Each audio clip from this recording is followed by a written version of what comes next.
All right, so the question is, what the hell is going on at heavyweight? Everyone across the MMA media world is talking about it. Why are we bothering with the Jon Jones-Stipe Miocic fight? How come, and to quote Dana White, Tom Aspinall can sit out for a bit. He's got plenty of money. Why are we leaving Tom Aspinall unemployed? Heavyweight seems like an absolute mess, and I'm not sure if no one's figured it out yet and we're just not telling the audience. I'm not sure if I'm completely wrong about this, but I'm pretty sure I see what the UFC is trying to do at heavyweight, why they're making the ridiculous moves that they're making. So I thought I'd share my opinion on it and get your feedback, because I could be way off on this, but let's break down heavyweight and what the hell is going on. Why are we going to punish Tom Aspinall for saving this weekend's pay-per-view by making him unemployed for maybe plus 12 months? Why are we continuing on with Stipe Miocic? Why is it so important that Jon Jones gets to fight him? Before we jump into that, if you guys are enjoying the content, or if this is your first time here, why don't you go ahead and click that subscribe button down there, give yourselves like a 7-day free trial with it, see how you enjoy my content popping up on your screen. If you like it, you like it. If you don't like it, whatever, it's all good. Click unsubscribe and have yourselves a nice day. It's fine with me. Okay, heavyweight. Now, Jon Jones versus Stipe Miocic. After Aspinall put on such an amazing night with Sergei Pavlovich, it seemed like we were just going to roll ahead. Like, no one seems to believe that Tom Aspinall is an interim champion. It just seems to be going around that it is Tom Aspinall who is the rightful heavyweight champion.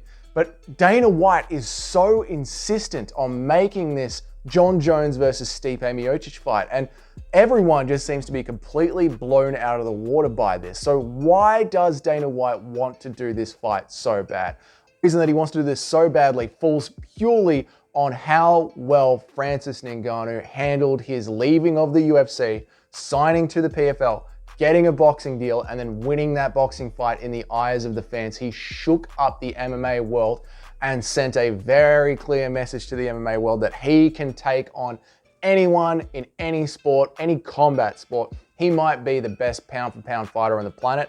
He certainly might be the best heavyweight on the planet. Now, the UFC sells itself and brands itself on being the peak of MMA, the gold standard of MMA. If you listen to any pay-per-view when they start, John Anik always welcomes us to the UFC, the gold standard of MMA, the world's premier MMA platform.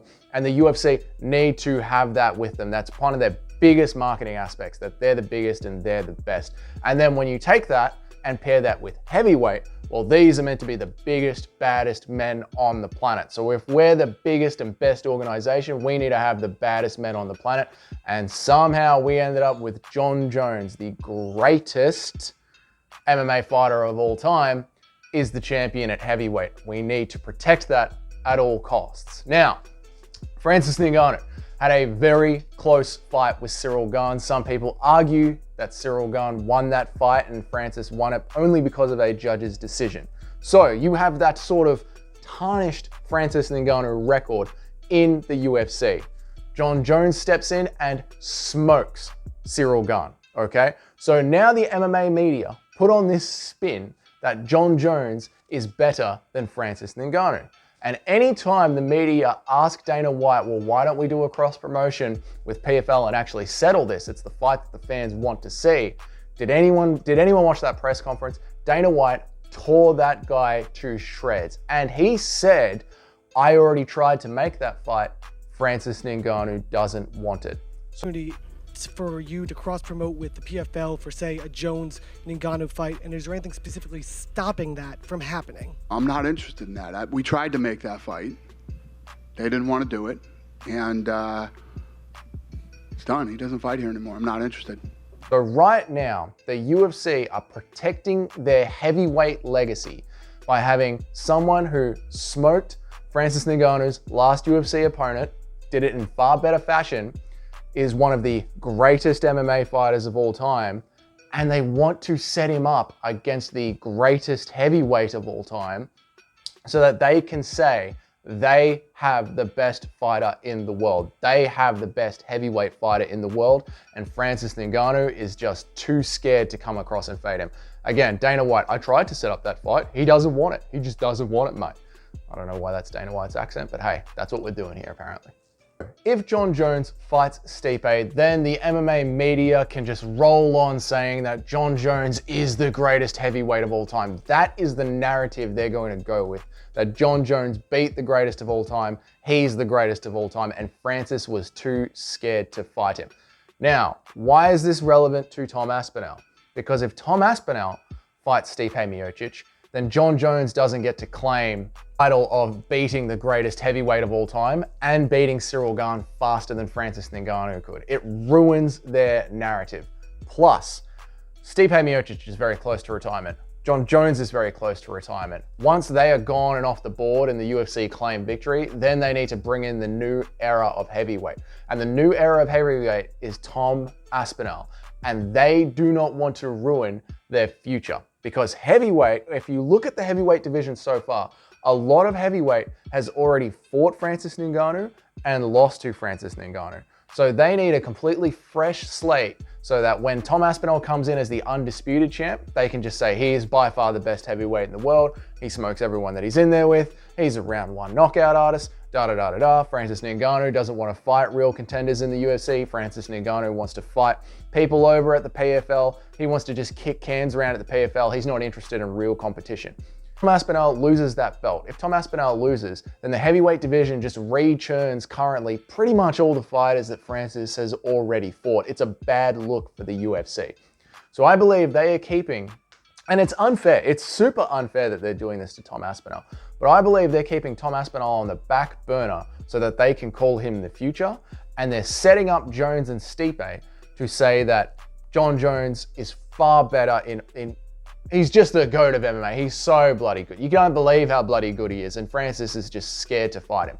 That is what I think the UFC's plans are on the chessboard moving forward to heavyweight and how they're handling the Francis Ngannou situation, which sucks because Tom Aspinall did the work, won the title, and now he doesn't have an opportunity to get paid for all of next year. If Jones is notorious for dragging things out. Plus, he hurt his pec. He's not a natural heavyweight. He needs to be in the gym to be a natural heavyweight. So not only has to recover from the pec injury, he has to put that muscle back on, and then we have to sit through regular Jon Jones contract negotiations. That reminds me, that was the last thing that I wanted to talk about. Jon Jones signed a 7-fight deal for big money to take on Cyril Gane in the heavyweight division. A lot of money. I don't remember what it is off the top of my head, but it was a 7-fight contract, and the UFC is a business. It churns out fighters on their contracts and how much money they can make off them. Jon Jones has literally only fought in heavyweight since signing that new contract for about 3 minutes. That is a bad return on investment, a really bad return on investment. So Dana wants to get him in there for at least one big fight. And Dana doesn't believe that he can sell Jon Jones versus Stipe Miocic as just a legacy fight. It's just a legacy fight. He thinks that it needs to be a title fight if it's going to generate any money, which I completely disagree with. We've had pay-per-views where there aren't any belts on the line. It's just for legacy, it's for fun, it's a big fight. Conor McGregor versus Dustin Poirier, Masvidal versus Colby Covington, Diaz versus Ferguson. These have all happened within the ESPN era. So this narrative of ESPN demands title fights, not true. Not true at all. There's been 3-4 cards without title fights on ESPN. And I don't see why we can't just sell Jon Jones versus Stipe Miocic as a legacy fight. I think Dana just believes if that belt is there, it doesn't count. My read on what is happening with heavyweight. So when we go forward and we have these conversations about why is Dana choosing to do this, I believe that's the answer of why Dana is choosing to do this. I just haven't heard anyone else say it yet. I haven't heard anyone else say it out loud. Do we all know it and I'm just the only one dumb enough to want to say it out loud, or what do you think? Give me some feedback on that. Is that a good idea, bad idea? Let me know down in the comments. If you guys have been enjoying these videos, maybe consider hitting that subscribe button down there. And I'll see you all in the next one.